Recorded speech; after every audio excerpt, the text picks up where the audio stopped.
16 वर्षीय। और सामने हमने एक बार बाबा से पूछी कि पूतना के श्रृंगार में उनको क्या भा गया जो ऐसी व्याख्या कर डाली 2 श्लोकन में।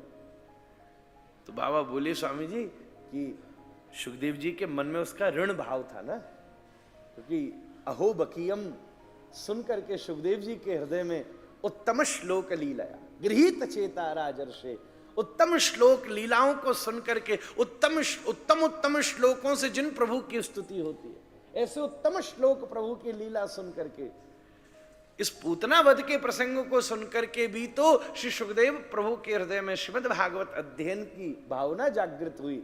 तो मन में विचार किया इसके प्रति कुछ कृतज्ञता ज्ञापन ही कर लो, ऐसा उन्होंने भाव हमसे कहा। तो मैं व्याख्या करता रहा, ऐसी चल रही है, ऐसी सज रही है, ऐसे ये पहने, ऐसे बड़े बड़े उसके नाखून। तो थोड़ी देर में हमारा प्रवचन माला समाप्त हो गई हवाई जहाज में।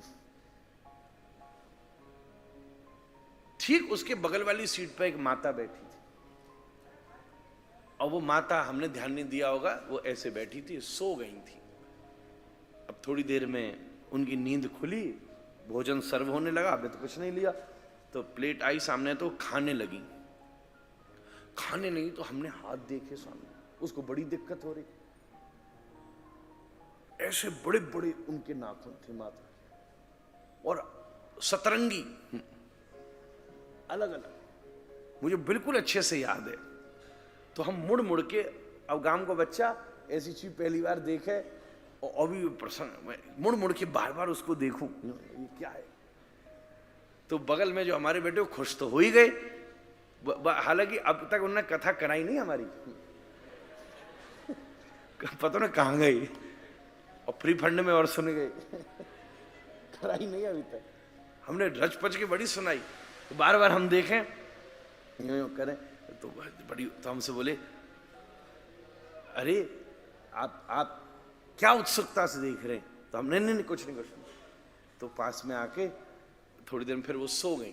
तो बोले आप इनको देख रहे थे, ऐसे हमको छेड़ने लगे। नहीं, मैंने हम इनको क्यों देखे, भाई माता, कोई परीक्षा का भी तो भाव आ जाता है कभी। नहीं, हमने, वो हमको उत्सुकता लगी कि ये ऐसे हमने इतने बड़े बड़े पहली बार देखे। कान में चुपचाप बोला जग नहीं जाए। तो बोले आपको अच्छा, बोले हाँ। नहीं ये कैसे है? तो बोला जिनकी व्याख्या आप कर रहे थे वही तो हैं।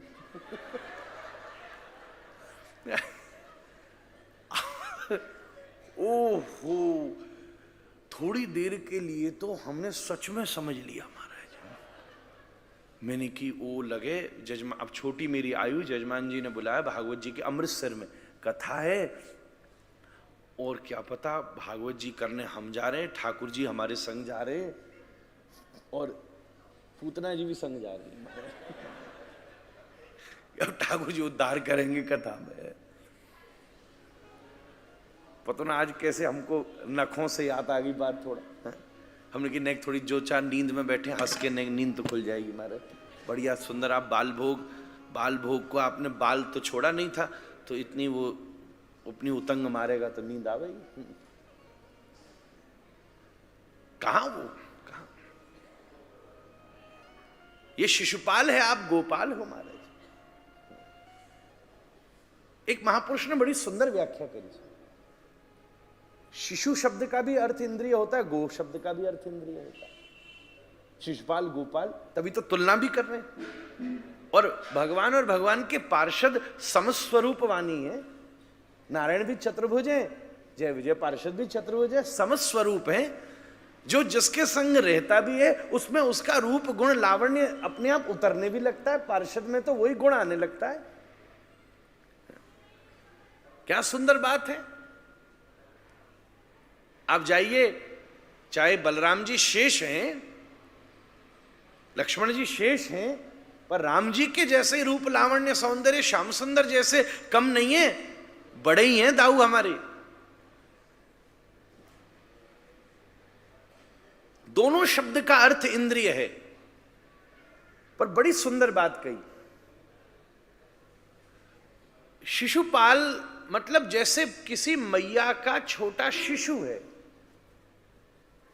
कहने को तो मैया ही शिशु को पालती है। छोटा बालक हो ना, उसकी संपूर्ण दिनचर्या, हमारे वो व्यास जी गुरु जी ये बड़ी सुंदर इस उत्तर में दृष्टांत देते हैं स्वामी जी, कि वो जो मैया है उसकी पूरी दिनचर्या उस शिशु के अनुसार चलती है।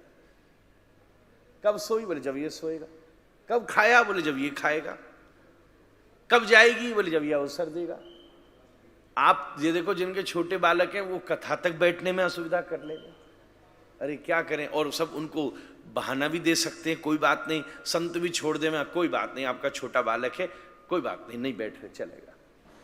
घर वाले भी अजम्पशन दे देते हैं, सारे एग्जेम्प्टेड होते हैं वो, आप पूजा में न बैठो, यज्ञ में न बैठो, चलेगा। तो बालक की सारी दिनचर्या के अनुसार मैया की दिनचर्या बन जाती है। यहां शिशु की प्रधानता हो जाती है। रात रात भर वो न सोए तो मैया सो ही न सके। ऐसे एक जीवन ऐसा है जहां इंद्रिय की प्रधानता है, इंद्रिय प्रधानता है। हम सबके जीवन में इंद्रियों की प्रधानता है। वाचो वेगम मनसः क्रोध वेगम जिह्वा वेगम उदरोपस्थ वेगम एतान वेगान यो विषहेत धीरः सर्वामपि माम पृथ्वीं सशिष्यात्। श्री रूपाद रूप गोस्वामी उपदेशामृत में कह रहे हैं। अच्छा, व्यास गुरु जी कहते हैं वहीं गोपाल, गोभी इंद्रियां हैं, पर जैसे ग्वाला हाँकता है वैसे गैया चलती है। शिशुपाल में क्या है, जैसे शिशु रखता है वैसे मैया चलती है। और गोपाल में क्या है, जैसे ग्वाला हाँकता है वैसे गैया चलती है। अगर ग्वाले को लगे कि आगे दलदल है तो पीछे से वो वैसे ही हाँकना शुरू कर देगा, अरे इधर मत जाओ, इधर मत जाओ। अगर लगे किसी वन में जंगली जानवर है तो वो उस तरफ से हाँक करके अलग ले जाएगा, लौटा करके गौशाला में ले आएगा। लकुटी को हाथ में रख करके दंड, दंड क्या है, अनुशासन है जीवन का, दंड। अत्याहार प्रयासश्च प्रजल्पो नियमाग्रह जनसंज्ञश्च लौल्यश्च षड्भिर भक्ति विनश्यति। ये सब जीवन के अद्वितीय अनुशासन है। तो ग्वाला हाथ में लकुट लेता है, हमारे राधारमण लाल, हमारे श्रीजी बाबा सब हाथ में डंडा रखते हैं, ये दंड है। तो जीवन में जब ग्वाला अनुशासन रखता है फिर गैयाओं को सुरक्षित कर लेता है। गो मतलब इंद्रियां, गोपाल जैसे ग्वाला गैयाओं को हाँकता है, तो दूसरी जीवन शैली कहां है जहां जीव इंद्रियबद्ध नहीं है बल्कि अपने विवेक के द्वारा गुरु प्रदत्त शास्त्र प्रदत्त अनुशासन अथवा योगानुशासनम, योग आदि के अनुशासन के द्वारा इंद्रिय रूपी गैयाओं को हाँकता चलता। अब नेत्र भी अपनी तरफ से विचलित चंचल तो है ही है, पर जैसे ही विवेक का डंडा हाथ में होगा और दृष्टि अपने अनुभव से थोड़ी सी भी विचलित होगी, पतनशीला होगी, तो विवेक का डंडा उसको तुरंत सावधान करेगा, ए गैया इधर नहीं जाना, ग्वाला बचाने की कोशिश करेगा। कहां शिशुपाल और कहां गोपाल, दोनों की कोई तुलना नहीं है। आप कह रहे हो वो इतना सुंदर है, उसके शरीर की क्या गति होनी है, कृमि बिटि भस्म संज्ञातम, जला दिया जाएगा, गाड़ दिया जाएगा या बहा दिया जाएगा, तीन में से एक ही काम होने हैं। और आप सच्चिदानंद रूपा है।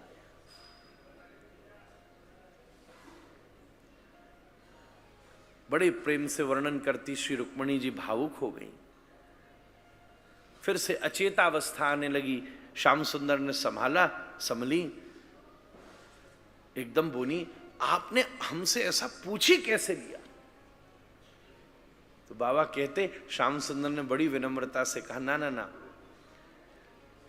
मैं तो केवल ये देखना चाहता हूं। रूप गोस्वामी पाद श्री कृष्ण का एक नाम रखते हैं स्वामी जी भक्ति सामर सिंधु में, मान विमोचन पंडिता। भगवान कौन है? मान विमोचन में पंडित है। उज्ज्वल नीलमणि में श्रीपाद रूप गोस्वामी मान विमोचन की 5 प्रक्रिया कहते हैं। शाम दाम दंड भेद और उपेक्षा। दंड भी कि भाई मुझे कोई दंड दे दो, भूल हो गई तो। दाम मतलब मैं ये ला दूंगा, मैं ये ला दूंगा। भेद, अरे आपकी तुलना किससे हो सकती है? रास में ठाकुर जी ने पांचों प्रयास कर लिए। जब प्रिया जी को सौभग मदम,